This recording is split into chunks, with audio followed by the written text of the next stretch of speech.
Thanks for watching Afternoon Live. From period tracking to birth control, there is a whole field of technology focused on women's health.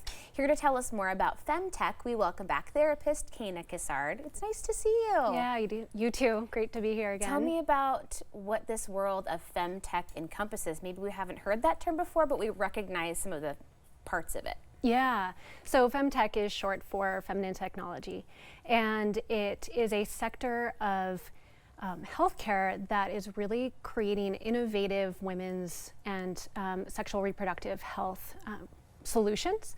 So that might be something like period trackers or fertility trackers, apps, digital health and coaching, and then also wearable devices that can really help people with understanding their reproductive health needs, menopause, mental well-being, and just so much more that's focused on what women need.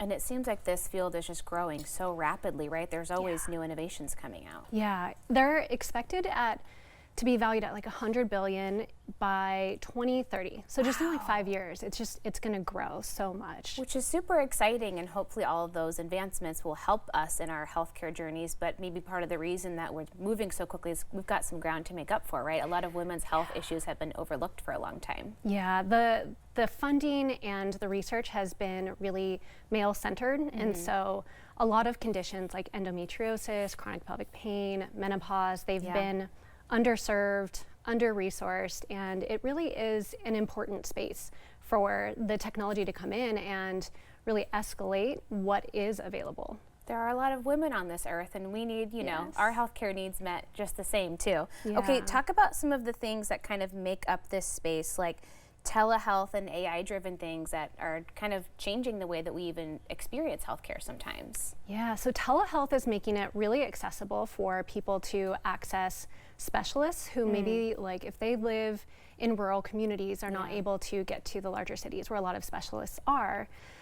Also, having AI-driven diagnostics can really help when it's integrated with wearable devices that somebody might use in like menopause treatment, cancer treatment, and this way they can do the work or treatment at home, and so it's like much more comfortable, it's much more accessible, and then that information can be shared with their healthcare provider to be able to continue to advance their support and treatment.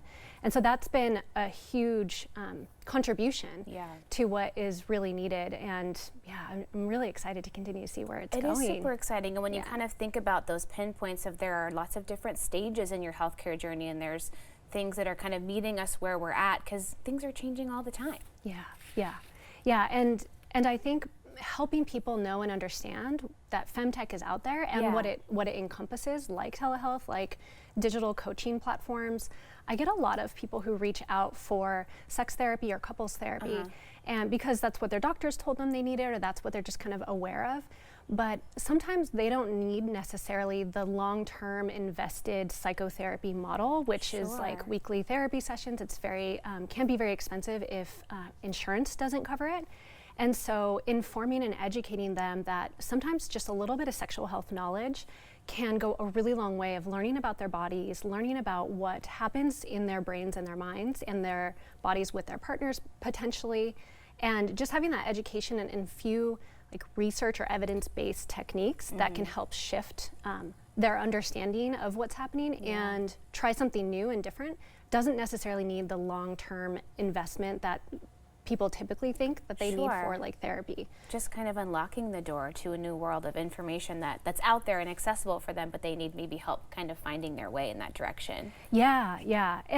And sexual health education is just like missed out a lot, and that leads into reproductive health and menopause and conditions like endometriosis and chronic pelvic pain, that a lot of people are really benefiting from just the education component and tools that actually give them the empowerment to take control back over their bodies and learn how to help their brain and their body work for them rather than against them. Like pain psychology concepts can be taught through an educational online digital platform instead of needing a therapist to guide them through it.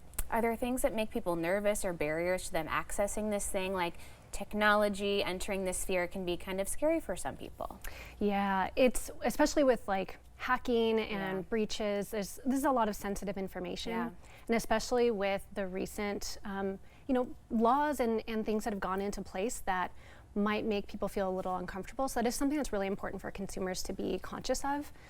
There are also a lot of limitations in that there are some companies that make big promises but don't have the data to support what is being shared. And so it's really important to make sure that whatever somebody is consuming, that they're looking at who are the people that are supporting it, who are the people that are providing the education, are they healthcare providers, gynecologists, therapists, and making sure that the information that they're getting is research-backed and like evidence-based, science-based, trauma-informed. Yeah, that's a great place to start. Thank you so much for sharing all this with us today. It was great to see you. Good to see you too, thank you. We will have more information on our website at katu.com. We'll be right back with more Afternoon Live right after this.